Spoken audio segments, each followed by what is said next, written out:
Bonsoir et bienvenue dans l'Africa Newsroom. Au sommaire ce soir au Zimbabwe, les élections de l'après Robert Mugabe s'organisent au pas de charge. Les élections présidentielles et parlementaires devraient être organisées avant juillet 2018, annonce le président par intérim Emmerson Mnangagwa. Une élection qui se profile donc, mais avec cette interrogation sur la candidature du chef de file de l'opposition, Morgan Tsvangirai. On en parle avec nos invités dans quelques instants.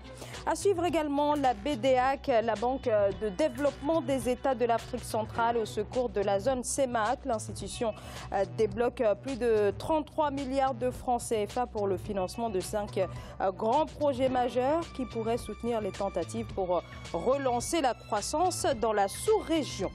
Et dans notre Zoom Société, nous reparlerons du Zimbabwe où le bras de fer se poursuit entre les vendeurs à la sauvette et le gouvernement. Des vendeurs déclarés persona non grata dans la capitale Harare. Voilà pour les titres. Et pour en parler avec moi sur ce plateau, Monsieur Makaila Gebla, journaliste blogueur. Bonsoir. Bonsoir Zara.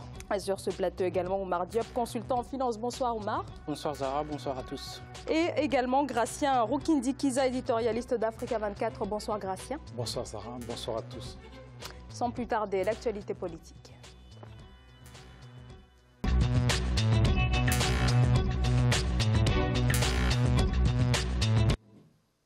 Au Zimbabwe, le président par intérim Emmerson Mnangagwa promet d'annoncer dès février la date des élections générales qui doivent être organisées avant juillet 2018. Des élections présidentielles et parlementaires libres et transparentes. Il s'exprimait ce mercredi lors du Forum économique mondial à Davos en Suisse. Côté opposition à présent, pour qui justement pour l'affronter, tous les regards sont naturellement tournés vers Morgan Tsvangirai, mais beaucoup quand même d'incertitudes autour de la candidature du président du MDC. Explication Solène Duplessis, Corinne Comden.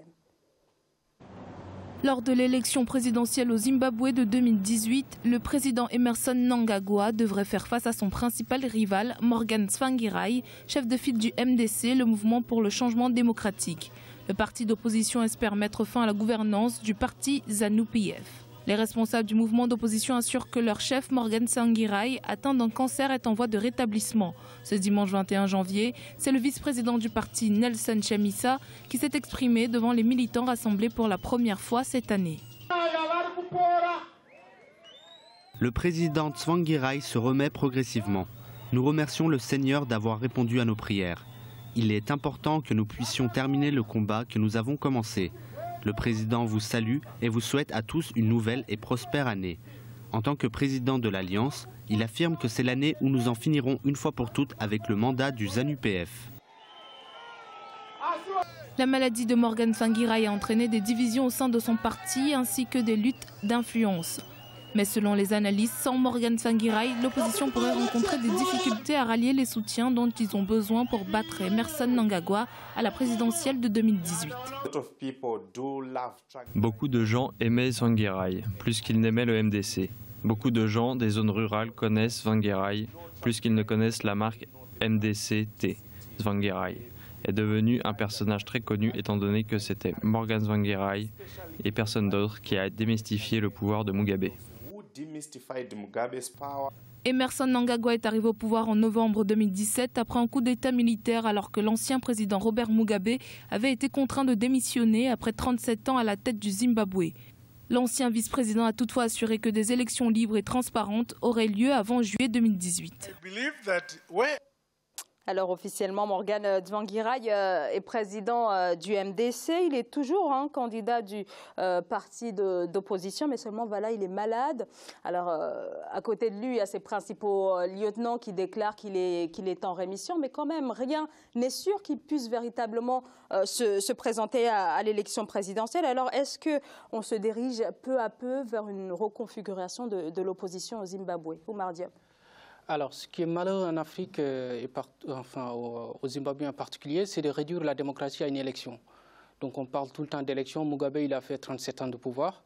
37 ans, c'est beaucoup, mais on ne peut pas réduire à ces 37 ans à beaucoup de choses négatives parce qu'il a fait aussi, c'est quelqu'un qui a été un héros national, notamment sur l'indépendance, etc., sur la colonisation, qui a été un crime contre l'humanité. Maintenant, en Afrique, tout le monde est conscient des problèmes, mais on est tous d'accord sur une chose, on est tous contents de ne rien faire. Moi, je pense que la façon dont les choses...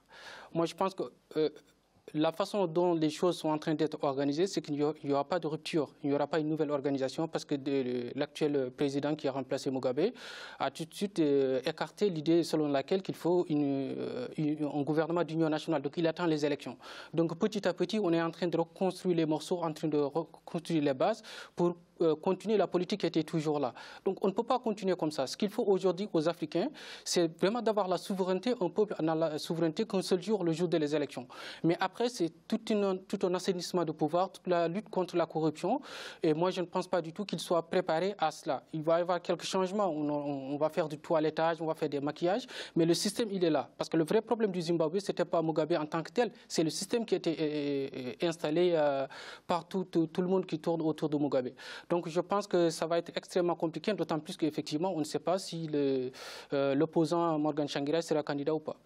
Alors, Makaila Gebla, donc une opposition qui pourrait peut-être être fragilisée si jamais Morgan Tsvangirai décide de se retirer, et donc ça fragilise, en tout cas ça enlève, ça diminue les chances de l'opposition de véritablement marquer une rupture, puisque c'est la rupture dont il est question véritablement dans cette élection. Tout à fait, on s'attendait, comme tout le monde, comme l'autre job me disait tout à l'heure, on s'attendait à une rupture effectivement du régime Mugabe. On a l'impression qu'aujourd'hui, on assiste à une continuité de ce pouvoir qui a été effectivement dénoncé, décrié par Morgan Tsvangirai et l'opposition, et y compris la société civile.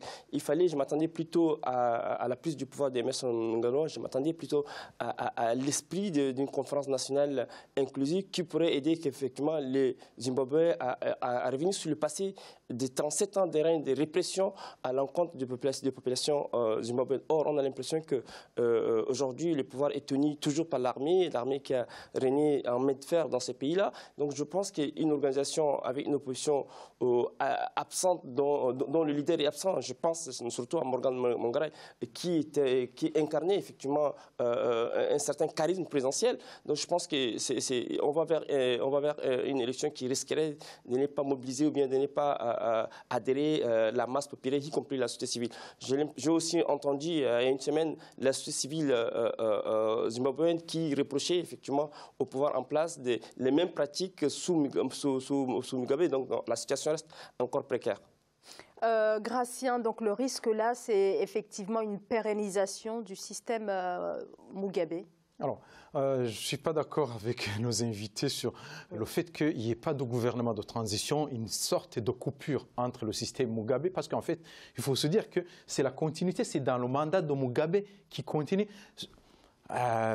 Donc, c'est lui qui est au pouvoir aujourd'hui, il a travaillé avec Mugabe. Jusqu'à aujourd'hui, il n'y a pas de fausse note parce qu'il veut organiser de bonnes élections, des élections où il y aura beaucoup d'observateurs internationaux. Il garantit, il a été voir son opposant Tsvangirai, il garantit des bonnes élections, des élections libres et démocratiques. C'est une bonne chose. En fait, la démocratie, justement, ça se fait avec les élections. On verra avec ces élections ce qui va se passer. Par contre, je pense que pour qu'il n'y ait pas continuité, il faut que Tsvangirai, disons, au niveau de la maladie, on sait bien que la maladie dispose, l'homme il essaie de suivre. Mais en réalité, dans ce genre de choses, il s'est battu pour les présidentielles. Je pense qu'il peut y avoir un sursaut pour qu'il se présente. Même si, à un certain moment, il peut gagner les élections et ne pas diriger le pays. Au bout d'un an, au bout de quelques mois, il peut démissionner. Il aura donné un nouveau souffle à son parti, ce qui fait que le vice-président peut reprendre facilement, même s'il y a des élections, il peut reprendre facilement et gagner les élections. Moi, je dirais non, parce qu'en fait, il a choisi effectivement le sommet de Davos, qui est un espace de rencontres internationales pour effectivement capter l'attention de la communauté internationale, qui a déjà braqué en novembre dernier toute l'attention sur le Zimbabwe.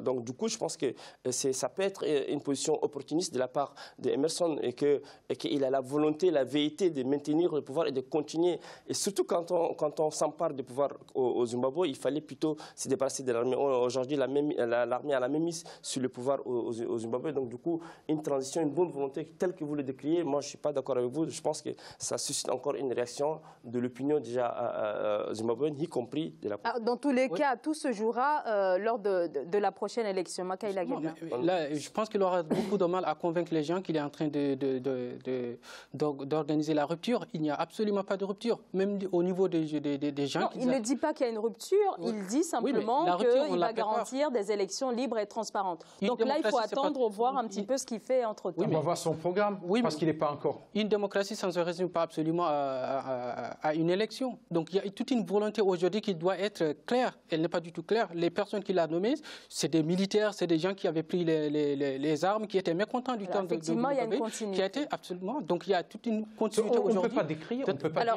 parce qu'il y a les militaires qui n'ont pas de démocratie. Non, il y a des pays où il y a des militaires qui ont ramené la démocratie. Ce n'est absolument pas ce que j'ai dit. Le fait que le vice-président soit un militaire, c'est normal. Je termine mon propos. Ce n'est absolument pas ce que j'ai dit. C'est que je constate aujourd'hui qu'il y a une sorte de sacralisation de pouvoir en Afrique qui est extrêmement grave. Donc les Africains, nous, on ne se pose pas les questions. On est content de tout. Aujourd'hui, ce que je vous ai dit, c'est des élections qui vont être organisées. Il dit que ça va être transparent. Moi, je ne le vois pas aller sur la scène internationale dire qu'on va organiser des élections qui ne sont pas du tout transparentes. Il ne le dira jamais. Mais ça sera juste des maquillages, des toilettages. On change quelques personnes, on change quelques généraux, mais ensuite on continue sur les mêmes bases. Ça sera absolument cela. Makaïla Guebla. Zara, je dirais également qu'il a attendu que Morgan Tsvangirai soit fragilisé par son état de santé pour organiser en juillet. Il a dit que je vais me prononcer en juillet pour organiser une élection. Est-ce que réellement on sentira sa vraie volonté d'organiser une élection libre et transparente, Alors là, il a déjà dit que les élections vont se tenir, vont s'organiser, parce que c'est un peu différent.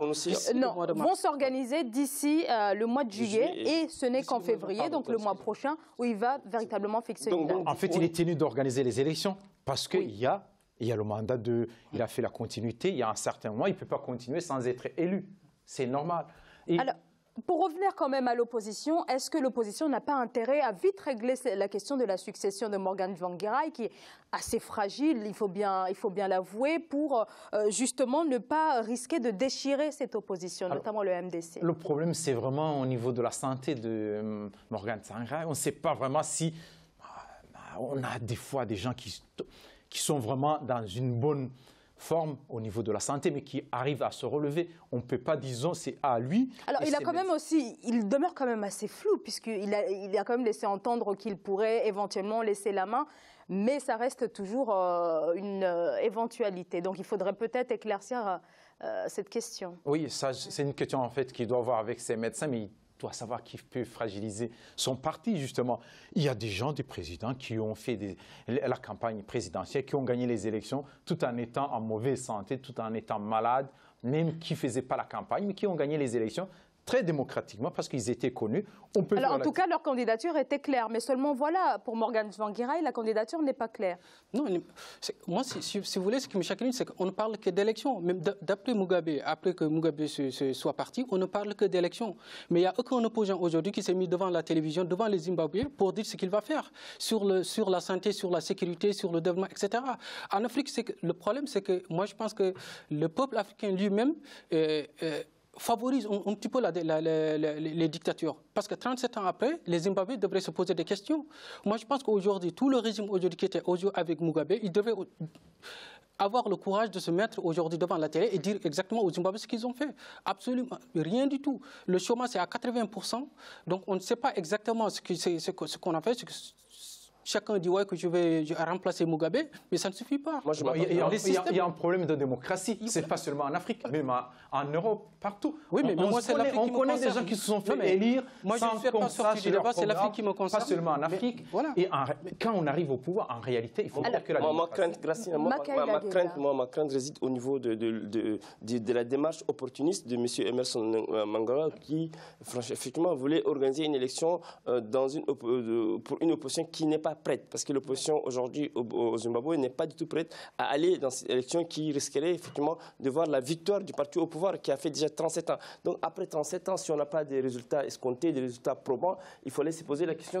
Donc l'opposition du Zimbabwe n'est vraiment pas prête, alors qu'on se souvient qu'en 2008 quand même, Morgan Tsvangirai est arrivé en tête lors du premier tour. Le problème, ce n'est pas celui qui organise les élections.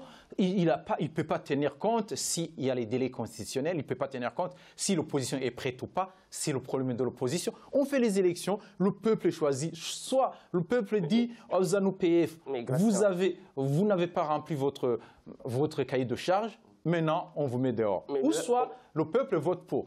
Tout réside dans la bonne organisation des élections, dans la transparence. Mais que ça se passe dans un consensus général dans les pays. Or, on a l'impression qu'aujourd'hui, tel à vous entendre parler, Gratien, c'est qu'il faut absolument aller à une élection où, sans l'accord, effectivement, non, on n'a pas besoin d'accord. On n'a pas besoin d'accord quand il s'agit des élections. Il y a les élections, on se présente, on ne se présente pas. Soit l'opposition, il y a de l'opposition qui peut boycotter.